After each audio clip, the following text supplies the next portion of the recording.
ਸਵੇਰੇ ਸਵੇਰੇ ਦਰਵਾਜ਼ੇ ਦੀ ਘੰਟੀ ਵੱਜੀ ਤਾਂ ਪ੍ਰਿਆ ਨੇ ਦਰਵਾਜ਼ਾ ਖੋਲ੍ਹਿਆ। ਸਾਹਮਣੇ ਦੇਖਿਆ ਤਾਂ ਦੇਵਰ ਪਰਮਜੀਤ ਖੜਿਆ ਸੀ। "ਅਰੇ ਭਾਈ, ਸਵੇਰੇ ਸਵੇਰੇ ਫ਼ੋਨ ਵੀ ਨਹੀਂ ਕੀਤਾ। ਸਭ ਕੁਝ ਠੀਕ ਤਾਂ ਹੈ ਨਾ?" ਪ੍ਰਿਆ ਹੈਰਾਨ ਹੋ ਕੇ ਬੋਲੀ। "ਅਰੇ ਭਾਬੀ, ਇਹ ਮੇਰਾ ਵੀ ਘਰ ਹੈ। ਮੈਂ ਕਦੀ ਵੀ ਆਵਾਂ, ਮੇਰੀ ਮਰਜ਼ੀ," ਪਰਮਜੀਤ ਨੇ ਭੜਕ ਕੇ ਕਿਹਾ ਤਾਂ ਪ੍ਰਿਆ ਹੈਰਾਨ ਰਹਿ ਗਈ। ਜੋ ਦੇਵਰ ਮਹੀਨਾ ਵੀ ਘਰ ਦਾ ਰੁੱਖ ਨਹੀਂ ਕਰਦਾ ਸੀ, ਉਹ ਅੱਜ ਸਵੇਰੇ ਸਵੇਰੇ ਆਪਣੇ ਪਰਿਵਾਰ ਦੇ ਨਾਲ ਸਾਹਮਣੇ ਸੀ। ਉਸ ਪਰ ਕਿੰਨੀ ਬੇਰੁਖੀ ਨਾਲ ਬੋਲ ਰਿਹਾ ਸੀ। ਪ੍ਰਿਆ ਨੇ ਕਿਹਾ, "ਭਾਈ ਤੁਸੀਂ ਲੋਕ ਬੈਠੋ, ਮੈਂ ਚਾਹ ਬਣਾ ਕੇ ਲਿਆਉਂਦੀ ਹਾਂ।" ਜਦ ਤੱਕ ਆਵਾਜ਼ ਸੁਣ ਕੇ ਆਕਾਸ਼ ਵੀ ਬਾਹਰ ਆ ਗਏ ਸੀ। "ਅਰੇ ਪਰਮਜੀਤ, ਤੂੰ ਕਦ ਆਇਆ? ਅਰੇ ਭਾਈ, ਤੁਸੀਂ ਦੋਨੋਂ ਮੇਰੇ ਆਉਣੇ ਤੋਂ ਇੰਨਾ ਪਰੇਸ਼ਾਨ ਕਿਉਂ ਹੋ ਰਹੇ ਹੋ? ਆਖਿਰ ਇਹ ਮੇਰਾ ਵੀ ਘਰ ਹੈ, ਮੇਰਾ ਵੀ ਕੁਝ ਹੱਕ ਹੈ ਇਸ ਘਰ ਪਰ।" ਕਹਿੰਦੇ ਹੋਏ ਪਰਮਜੀਤ ਨੇ ਆਪਣੀ ਪਤਨੀ ਦੀ ਤਰਫ ਦੇਖਿਆ। ਉਸ ਨੇ ਮੂੰਹ ਬਣਾ ਕੇ ਕੁਝ ਇਸ਼ਾਰਾ ਕੀਤਾ। ਪ੍ਰਿਆ ਚਾਹ ਬਣਾ ਕੇ ਲਿਆਈ ਸੀ ਕਿ ਦਰਵਾਜ਼ੇ ਪਰ ਦੁਬਾਰਾ ਘੰਟੀ ਵੱਜੀ।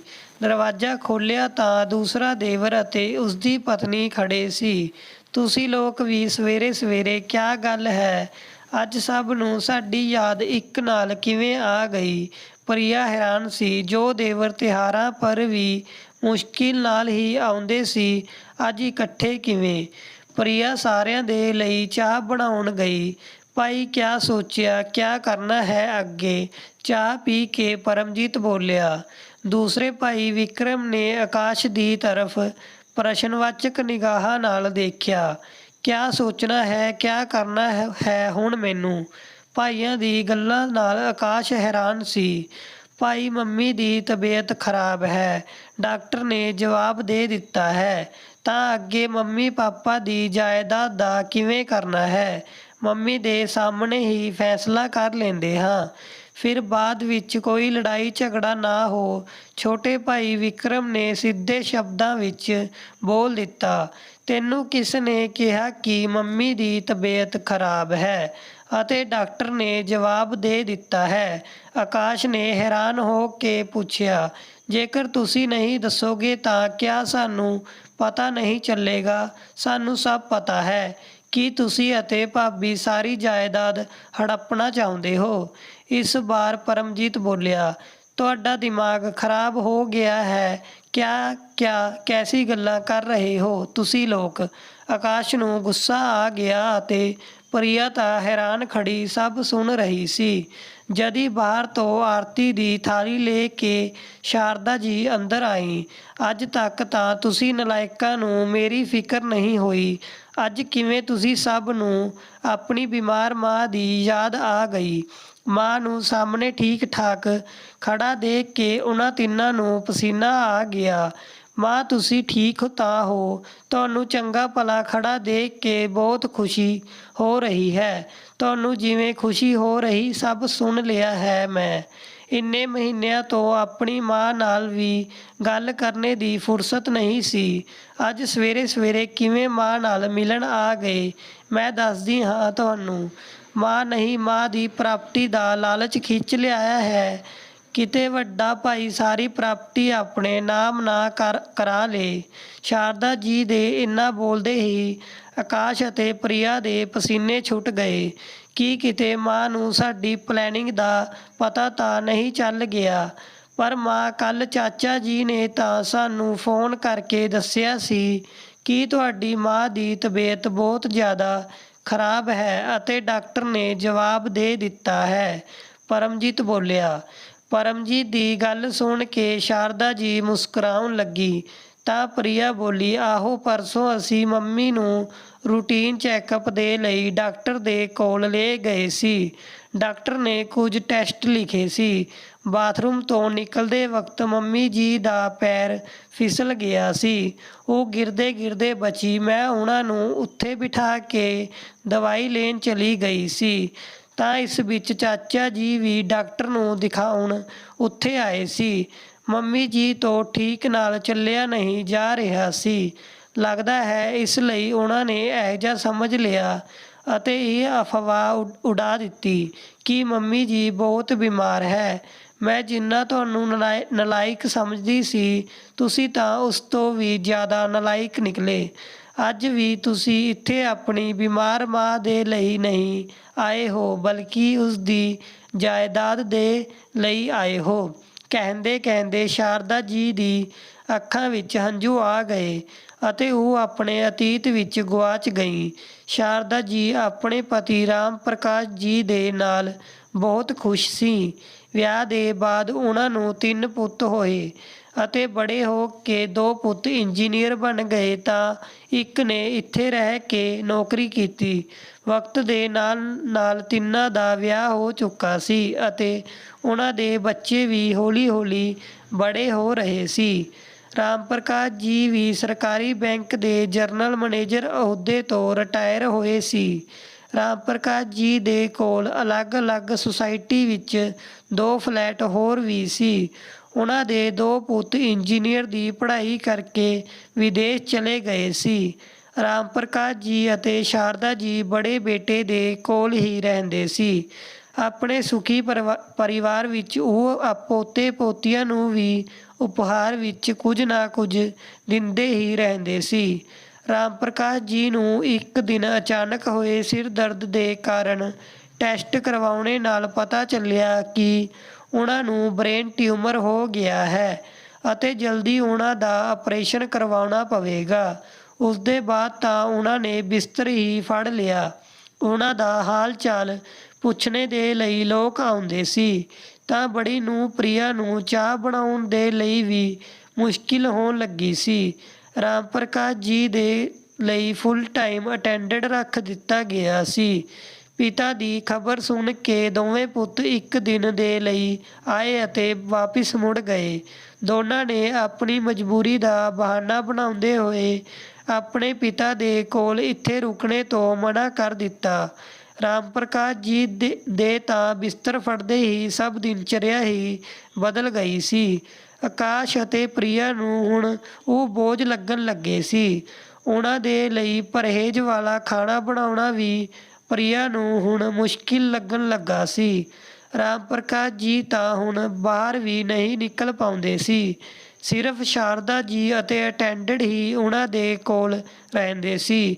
ਜਿਵੇਂ ਜਿਵੇਂ ਨੂੰਹ ਅਤੇ ਪੁੱਤਾਂ ਨੇ ਦੋਨਾਂ ਦੇ ਕੰਮਾਂ ਤੋਂ ਆਪਣਾ ਪੱਲਾ ਝਾੜਿਆ, ਵੈਸੇ ਵੈਸੇ ਮਜ਼ਬੂਤ ਹੋ ਕੇ ਸ਼ਾਰਦਾ ਜੀ ਆਪਣਾ ਅਤੇ ਰਾਮ ਪ੍ਰਕਾਸ਼ ਜੀ ਦਾ ਕੰਮ ਖੁਦ ਸੰਭਾਲਦੀ ਗਈ। ਸ਼ਾਰਦਾ ਜੀ ਨੂੰਹ ਅਤੇ ਪੁੱਤ ਦੇ ਐਸੇ ਰਵੱਈਏ ਤੋਂ ਪਰੇਸ਼ਾਨ ਹੋ ਰਹੀ ਸੀ।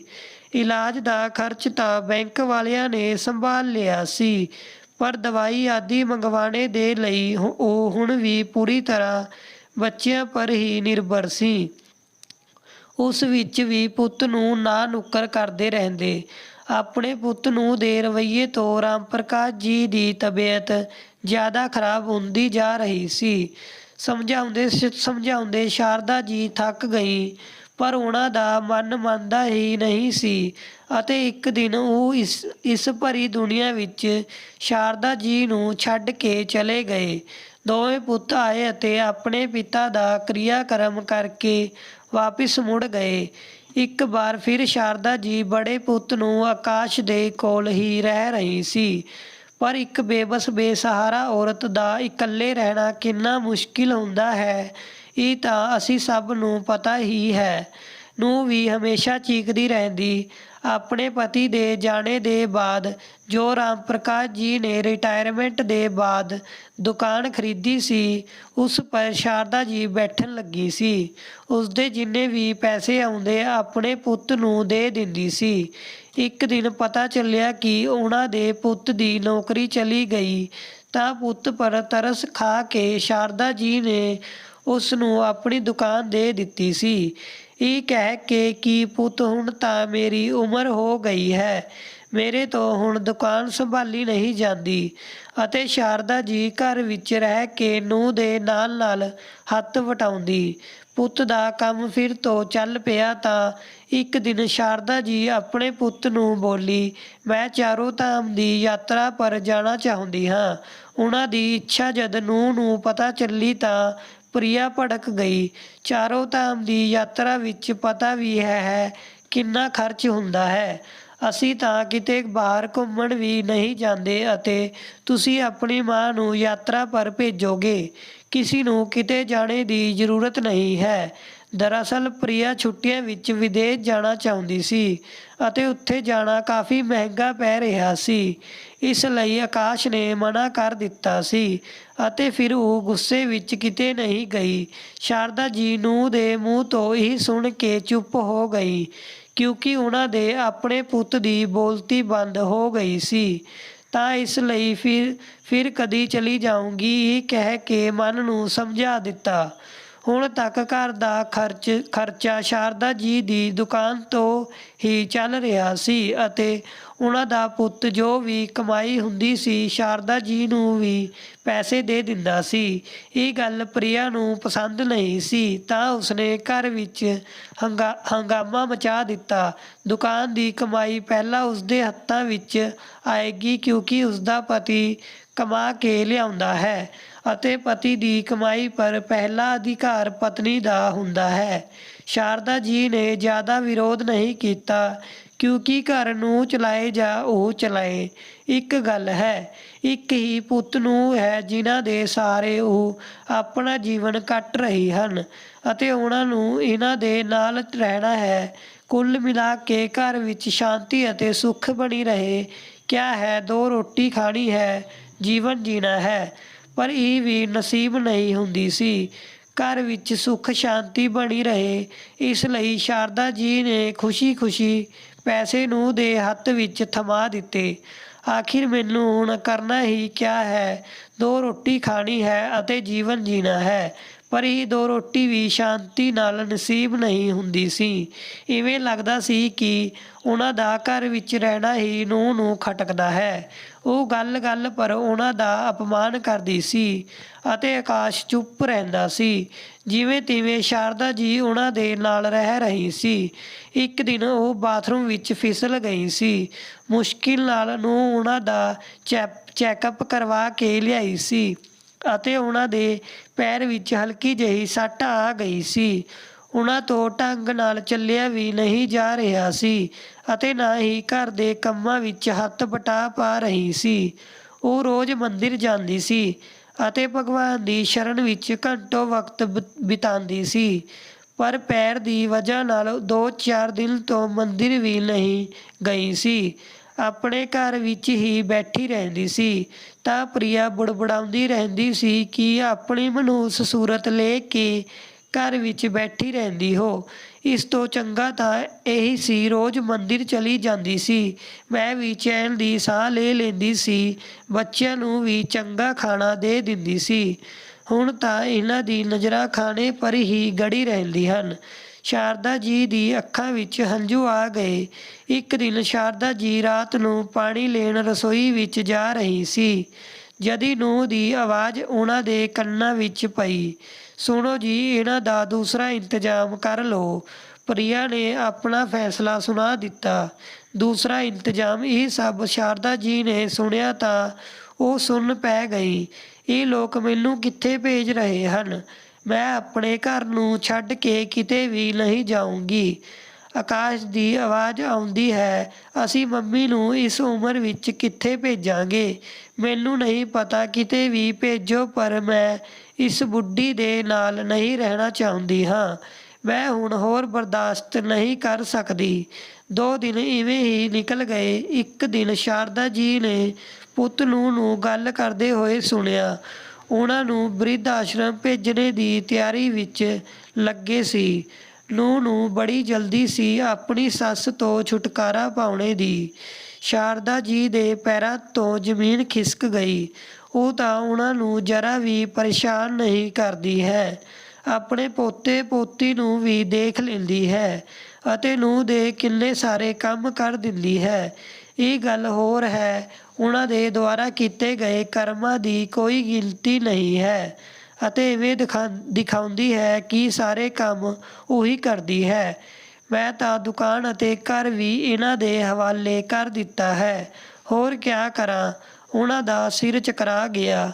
ਉਹਨਾਂ ਨੂੰ ਕੁਝ ਸਮਝ ਵਿੱਚ ਨਹੀਂ ਆ ਰਿਹਾ ਸੀ ਕਿ ਉਹ ਕਿਆ ਕਰਨ। ਇੱਕ ਦਿਨ ਉਹ ਬਹੁਤ ਹੀ ਸੁਸਤ ਅਤੇ ਉਦਾਸ ਆਪਣੇ ਪਤੀ ਦੀ ਤਸਵੀਰ ਨਾਲ ਗੱਲਾਂ ਕਰ ਰਹੀ ਸੀ। ਜਦੀ ਉਹਨਾਂ ਦੀ ਨਜ਼ਰ ਬੈੱਡ ਦੇ ਨੀਚੇ ਰੱਖੇ ਬਕਸੇ ਪਰ ਪਈ ਤਾਂ ਉਹਨਾਂ ਦੀ ਜਾਨ ਵਿੱਚ ਜਾਨ ਆਈ। ਹਲਕਾ ਜਿਹਾ ਬਕਸਾ ਖਿਸਕਾਇਆ। ਉਸ ਵਿੱਚ ਤੋਂ ਕੁਝ ਫਾਈਲਸ ਨਿਕਲੀ। ਉਸ ਵਿੱਚ ਘਰ ਅਤੇ ਦੁਕਾਨ ਦੇ ਪੇਪਰ ਸੀ ਜੋ ਉਹਨਾਂ ਦੇ ਨਾਮ ਪਰ ਸੀ। ਉਹਨਾਂ ਫਾਈਲਾਂ ਦੇ ਮਿਲਣੇ ਦੇ ਨਾਲ ਉਹਨਾਂ ਵਿੱਚ ਜੋਸ਼ ਦਾ ਸੰਚਾਰ ਹੋਇਆ। ਦੂਸਰੇ ਦਿਨ ਮੰਦਿਰ ਦਾ ਬਹਾਨਾ ਕਰਕੇ ਉਹ ਵਕੀਲ ਦੇ ਕੋਲ ਗਈ ਤਾਂ ਉਹਨਾਂ ਨੇ ਪੇਪਰ ਦਿਖਾਏ। ਪੇਪਰ ਦੇਖ ਕੇ ਵਕੀਲ ਨੇ ਕਿਹਾ ਕਿ ਪਤੀ ਦੀ ਮੌਤ ਦੇ ਬਾਅਦ ਉਹਨਾਂ ਦੀ ਸਾਰੀ ਸੰਪੱਤੀ, ਜ਼ਮੀਨ, ਦੁਕਾਨ, ਫਲੈਟ ਸਭ ਪਰ ਪਤਨੀ ਦਾ ਹੀ ਹੱਕ ਹੁੰਦਾ ਹੈ ਅਤੇ ਇਹ ਘਰ ਅਤੇ ਦੁਕਾਨ ਵੀ ਤੁਹਾਡੇ ਹੀ ਨਾਮ ਪਰ ਹੈ। ਤੁਹਾਨੂੰ ਇਸ ਘਰ ਤੋਂ ਕੋਈ ਨਹੀਂ ਕੱਢ ਸਕਦਾ। ਕਾਨੂੰਨ ਤੁਹਾਡੇ ਨਾਲ ਹੈ। ਇਹ ਸੁਣਦੇ ਹੀ ਸ਼ਾਰਦਾ ਜੀ ਦੀ ਅੱਖਾਂ ਵਿੱਚ ਚਮਕ ਆ ਗਈ। ਉਹਨਾਂ ਨੇ ਵਕੀਲਾਂ ਤੋਂ ਸਲਾਹ ਲਈ ਅਤੇ ਘਰ ਚਲੀ ਗਈ। ਘਰ ਆ ਕੇ ਦੇਖਿਆ ਤਾਂ ਉਹਨਾਂ ਦੇ ਦੋਵੇਂ ਪੁੱਤ ਨੂੰ ਵੀ ਵਿਦੇਸ਼ ਤੋਂ ਆ ਗਏ ਸੀ। ਸ਼ਾਰਦਾ ਜੀ ਦੇ ਲਈ ਇਹ ਕੋਈ ਚਮਤਕਾਰ ਤੋਂ ਘੱਟ ਨਹੀਂ ਸੀ। ਜਦ ਤਾਂ ਬੁਲਾਣੇ ਪਰ ਕਦੀ ਨਹੀਂ ਆਏ ਅਤੇ ਅਚਾਨਕ ਬਿਨਾਂ ਬੁਲਾਏ ਉਹਨਾਂ ਦੇ ਸਾਹਮਣੇ ਸੀ। ਜਦੀ ਉਹਨਾਂ ਦੇ ਕੰਨਾਂ ਵਿੱਚ ਪੁੱਤਾਂ ਦੀ ਕੁਝ ਗੱਲਾਂ ਸੁਣਾਈ ਦਿੱਤੀ ਅਤੇ ਉਹਨਾਂ ਨੂੰ ਸਮਝਦੇ ਦੇਰ ਨਾ ਲੱਗੀ ਕਿ ਇਹ ਚਮਤਕਾਰ ਆਖਿਰ ਹੋਇਆ ਕਿਵੇਂ। ਦੋਵੇਂ ਪੁੱਤਾਂ ਨੇ ਮਾਂ ਦੀ ਚਿੰਤਾ ਦਾ ਦਿਖਾਵਾ ਕੀਤਾ ਅਤੇ ਬੋਲੇ, ਕਿਆ ਸੋਚਿਆ ਹੈ ਤੁਸੀਂ ਇਸ ਬਾਰੇ ਵਿੱਚ? ਹੁਣ ਦੇਖੋ ਨਾ ਮਾਂ, ਤੁਹਾਡੀ ਉਮਰ ਹੋ ਗਈ ਹੈ ਤਾਂ ਤੁਸੀਂ ਆਪਣੇ ਜਿੰਦਾ ਰਹਿੰਦੇ ਸਭ ਕੁਝ ਬਰਾਬਰ ਵੰਡ ਦੇਵੋ ਤਾਂ ਕਿ ਅਸੀਂ ਵੀ ਖੁਸ਼ ਰਹਿ ਸਕੀਏ। ਸ਼ਾਰਦਾ ਜੀ ਬੋਲੀ, ਬੇਟਾ ਤੁਸੀਂ ਦੋਨਾਂ ਨਾਲ ਤਾਂ ਮੈਂ ਬਾਅਦ ਵਿੱਚ ਗੱਲ ਕਰਦੀ ਹਾਂ। ਪਿਆਰੇ ਪੁੱਤ ਨੂੰ ਆਕਾਸ਼ ਅਤੇ ਪ੍ਰਿਆ ਨਾਲ ਤਾਂ ਗੱਲ ਕਰ ਲਵਾਂ। ਸ਼ਾਰਦਾ ਜੀ ਬੋਲਦੀ ਹਨ, ਤਾਂ ਪ੍ਰਿਆ, ਕਿਆ ਕਿਹਾ ਸੀ ਤੂੰ ਕਿ ਤੂੰ ਮੈਨੂੰ ਹੁਣ ਇਸ ਘਰ ਵਿੱਚ ਬਰਦਾਸ਼ਤ ਨਹੀਂ ਕਰ ਸਕਦੀ। ਅਸੀਂ ਲੋਕ ਇਕੱਠੇ ਨਹੀਂ ਰਹਿ ਸਕਦੇ। ਤੈਨੂੰ ਬਹੁਤ ਪਰੇਸ਼ਾਨੀ ਹੁੰਦੀ ਹੈ ਮੇਰੀ ਵਜ੍ਹਾ ਨਾਲ। ਬੇਟਾ ਕਿਆ ਦੱਸਾਂ, ਤੈਨੂੰ ਹੀ ਨਹੀਂ ਮੈਨੂੰ ਵੀ ਬਹੁਤ ਪਰੇਸ਼ਾਨੀ ਹੁੰਦੀ ਹੈ। ਸੱਚ ਵਿੱਚ ਇਹ ਘਰ ਵੀ ਛੋਟਾ ਪੈਂਦਾ ਹੈ ਪਰ ਮੈਂ ਇੱਕ ਉਪਾਅ ਸੋਚਿਆ ਹੈ ਤਾਂ ਕਿ ਅਸੀਂ ਸਭ ਖੁਸ਼ੀ ਨਾਲ ਰਹਿ ਸਕੀਏ। ਜਦੀ ਸ਼ਾਰਦਾ ਜੀ ਨੇ ਕਾਗਜ਼ ਪੜ੍ਹ ਕੇ ਸੁਣਾਏ ਤਾਂ ਉਹਨਾਂ ਦੇ ਪੈਰਾਂ ਥੱਲੋਂ ਜ਼ਮੀਨ ਖਿਸਕ ਗਈ। ਇਸ ਘਰ ਅਤੇ ਦੁਕਾਨ ਅਤੇ ਦੋਵੇਂ ਫਲੈਟ ਦੀ ਮਾਲਕਿਨ ਮੈਂ ਹਾਂ ਅਤੇ ਪ੍ਰਿਆ ਨੂੰ ਤੁਸੀਂ ਦੋਨੋਂ ਵੀ ਹੁਣ ਇਸ ਘਰ ਵਿੱਚ ਨਹੀਂ ਰਹਿ ਸਕਦੇ ਹੋ। ਕਿਤੇ ਜਾ ਕੇ ਇੱਕ ਬੜਾ ਜਿਹਾ ਘਰ ਲੈ ਲਓ ਤਾਂ ਕਿ ਤੈਨੂੰ ਪਰੇਸ਼ਾਨੀ ਨਾ ਹੋ। ਇਹ ਘਰ ਛੱਡ ਕੇ ਤਾਂ ਮੈਂ ਕਿਤੇ ਨਹੀਂ ਜਾਊਂਗੀ। ਅਤੇ ਹਾਂ, ਹੁਣ ਤੁਸੀਂ ਦੋਨਾਂ ਨੂੰ ਘਰ ਦੇ ਨਾਲ ਨਾਲ ਦੁਕਾਨ ਛੱਡ ਕੇ ਵੀ ਜਾਣਾ ਹੋਗਾ। ਹਾਂ ਬੇਟਾ ਆਕਾਸ਼, ਤੂੰ ਵੀ ਆਪਣੀ ਨਵੀਂ ਨੌਕਰੀ ਦੀ ਤਲਾਸ਼ ਕਰ ਲੈ ਕਿਉਂਕਿ ਮੈਂ ਦੁਕਾਨ ਪਰ ਤੇਰੀ ਜਗ੍ਹਾ ਇੱਕ ਨਵਾਂ ਲੜਕਾ ਰੱਖ ਲਿਆ ਹੈ ਜੋ ਦੁਕਾਨ ਦਾ ਸਾਰਾ ਕੰਮ ਸੰਭਾਲ ਲੇਗਾ। ਸ਼ਾਰਦਾ ਜੀ ਦਾ ਸਾਹਸ ਅਤੇ ਹਿੰਮਤ ਦੇਖ ਕੇ ਤਿੰਨੋਂ ਪੁੱਤ ਨੂੰ ਹੈਰਾਨ ਰਹਿ ਗਏ। ਉਹਨਾਂ ਨੂੰ ਇਹ ਪਤਾ ਨਹੀਂ ਸੀ ਕਿ ਮੰਮੀ ਉਹਨਾਂ ਨੂੰ ਘਰ ਤੋਂ ਕੱਢ ਦੇਗੀ। ਉਹਨਾਂ ਨੂੰ ਆਪਣੇ ਕੰਨਾਂ ਪਰ ਵਿਸ਼ਵਾਸ ਹੀ ਨਹੀਂ ਹੋਇਆ। ਜਦੀ ਆਕਾਸ਼ ਬੋਲਿਆ, ਮੰਮੀ ਤੁਹਾਨੂੰ ਪਤਾ ਵੀ ਹੈ ਤੁਸੀਂ ਕਿਆ ਕਰ ਰਹੀ ਹੋ। ਅਸੀਂ ਤਾਂ ਤੁਹਾਡੀ ਇੰਨੀ ਸੇਵਾ ਕੀਤੀ ਹੈ, ਤੁਸੀਂ ਅਸੀਂ ਦੋਨਾਂ ਨੂੰ ਹੀ ਘਰ ਤੋਂ ਕੱਢ ਰਹੀ ਹੋ। ਹਾਂ, ਤੁਸੀਂ ਦੋਨਾਂ ਨੂੰ ਵੀ ਠੀਕ ਸੁਣਿਆ। ਜਦ ਤੁਸੀਂ ਦੋਨੋਂ ਇੰਨੀ ਗਿਰੀ ਹੋਈ ਹਰਕਤ ਕਰ ਸਕਦੇ ਹੋ, ਆਪਣੀ ਮਾਂ ਨੂੰ ਬਿਰਧ ਆਸ਼ਰਮ ਭੇਜ ਸਕਦੇ ਹੋ ਤਾਂ ਮੈਂ ਵੀ ਤੁਹਾਨੂੰ ਘਰ ਤੋਂ ਕੱਢ ਸਕਦੀ ਹਾਂ। ਮੰਮੀ ਤੁਸੀਂ ਇਹ ਕਿਵੇਂ ਕਰ ਸਕਦੀ ਹੋ? ਆਪਣੇ ਹੀ ਪੁੱਤ ਨੂੰ ਘਰ ਤੋਂ ਕੱਢ ਰਹੇ ਹੋ। ਲੋਕ ਕਿਆ ਕਹਿਣਗੇ? ਅਸੀਂ ਤੁਹਾਡੇ ਆਪਣੇ ਬੱਚੇ ਹਾਂ। ਆਕਾਸ਼ ਨੇ ਕਿਹਾ, ਤਾਂ ਮੈਂ ਵੀ ਤਾਂ ਤੇਰੀ ਮਾਂ ਹਾਂ। ਤੂੰ ਮੈਨੂੰ ਕਿਵੇਂ ਘਰ ਤੋਂ ਕੱਢ ਸਕਦਾ ਹੈ? ਤੈਨੂੰ ਜ਼ਰਾ ਵੀ ਸ਼ਰਮ ਨਹੀਂ ਆਈ? ਤੂੰ ਹਰ ਗੱਲ ਪਰ ਆਪਣੀ ਪਤਨੀ ਦਾ ਸਾਥ ਦਿੱਤਾ। ਮੈਂ ਇਹ ਸੋਚ ਕੇ ਚੁੱਪ ਰਹੀ, ਕੋਈ ਗੱਲ ਨਹੀਂ, ਘਰ ਦੀ ਨੂੰਹ ਹੈ, ਸਦਾ ਖੁਸ਼ ਰਹੇ। ਨੂੰਹ ਘਰ ਵਿੱਚ ਖੁਸ਼ ਰਹਿੰਦੀ ਹੈ ਤਾਂ ਘਰ ਵਿੱਚ ਬਰਕਤ ਹੁੰਦੀ ਹੈ। ਪਰ ਮੈਂ ਇਸ ਗੱਲ ਪਰ ਚੁੱਪ ਨਹੀਂ ਰਹੂੰਗੀ ਕਿ ਤੂੰ ਆਪਣੀ ਪਤਨੀ ਦੇ ਨਾਲ ਮਿਲ ਕੇ ਮੈਨੂੰ ਮੇਰੇ ਘਰ ਤੋਂ ਹੀ ਕੱਢ ਦੇ। ਇਸ ਘਰ ਪਰ ਤੇਰਾ ਅਤੇ ਤੇਰੀ ਪਤਨੀ ਦਾ ਵੀ ਕੋਈ ਹੱਕ ਨਹੀਂ, ਬਲਕਿ ਇਸ ਫਲੈਟ ਪਰ ਤੁਸੀਂ ਤਿੰਨਾਂ ਦਾ ਕੋਈ ਹੱਕ ਨਹੀਂ। ਕਾਨੂੰਨ ਦੇ ਹਿਸਾਬ ਨਾਲ ਇਹਨਾਂ ਸਭ ਦੀ ਵਾਰਿਸ ਮੈਂ ਹਾਂ। ਆਕਾਸ਼ ਅਤੇ ਪ੍ਰਿਆ ਸ਼ਾਰਦਾ ਜੀ ਦੇ ਸਾਹਮਣੇ ਗਿੜਗੜਾਉਂਦੇ ਰਹੇ ਅਤੇ ਮਾਫ਼ੀ ਮੰਗਦੇ ਰਹੇ, ਪਰ ਉਹਨਾਂ ਨੇ ਇੱਕ ਨਾ ਸੁਣੀ। ਪ੍ਰਿਆ ਅਤੇ ਆਕਾਸ਼ ਦੀ ਹਾਲਤ ਦੇਖ ਕੇ ਬਾਕੀ ਦੇ ਦੋਵੇਂ ਪੁੱਤ ਨੂੰ ਦੀ ਵੀ ਬੋਲਤੀ ਬੰਦ ਹੋ ਗਈ ਸੀ, ਕਿਉਂਕਿ ਉਹਨਾਂ ਨੇ ਅੱਜ ਤੋਂ ਪਹਿਲਾਂ ਆਪਣੀ ਮਾਂ ਦਾ ਐਸਾ ਰੂਪ ਦੇਖਿਆ ਹੀ ਨਹੀਂ ਸੀ ਅਤੇ ਚੁੱਪਚਾਪ ਜੋ ਦੋਵੇਂ ਪੁੱਤ ਨੂੰ ਵਿਦੇਸ਼ ਤੋਂ ਆਏ ਸੀ, ਬਿਨਾਂ ਨਾ ਨੁੱਕਰ ਕੀਤੇ ਉੱਥੇ ਤੋਂ ਨਿਕਲ ਗਏ। ਆਖਿਰਕਾਰ ਬਾਅਦ ਵਿੱਚ ਆਕਾਸ਼ ਅਤੇ ਪ੍ਰਿਆ ਨੂੰ ਵੀ ਉਹ ਘਰ ਛੱਡ ਕੇ ਜਾਣਾ ਪਿਆ। ਸ਼ਾਰਦਾ ਜੀ ਨੇ ਘਰ ਵਿੱਚ 2 ਨੌਕਰ ਰੱਖ ਲਏ ਅਤੇ ਠਾਠ ਨਾਲ ਰਹਿਣ ਲੱਗੀ ਅਤੇ ਬਾਕੀ ਦੇ 2 ਫਲੈਟ ਕਿਰਾਏ ਪਰ ਚੜ੍ਹਾ ਦਿੱਤੇ ਸੀ। ਹੁਣ ਸ਼ਾਰਦਾ ਜੀ ਬੇਟੇ ਦੇ ਸਹਾਰੇ ਦੇ ਬਿਨਾਂ ਸਕੂਨ ਭਰੀ ਜ਼ਿੰਦਗੀ ਜੀ ਰਹੀ ਸੀ ਅਤੇ ਆਪਣੀ ਜ਼ਿੰਦਗੀ ਵਿੱਚ ਬਹੁਤ ਖੁਸ਼ ਸੀ। ਸਟੋਰੀ ਕਿਵੇਂ ਲੱਗੀ ਲਾਈਕ ਕਮੈਂਟ ਕਰਕੇ ਜ਼ਰੂਰ ਦੱਸਿਓ ਜੀ। ਧੰਨਵਾਦ ਜੀ।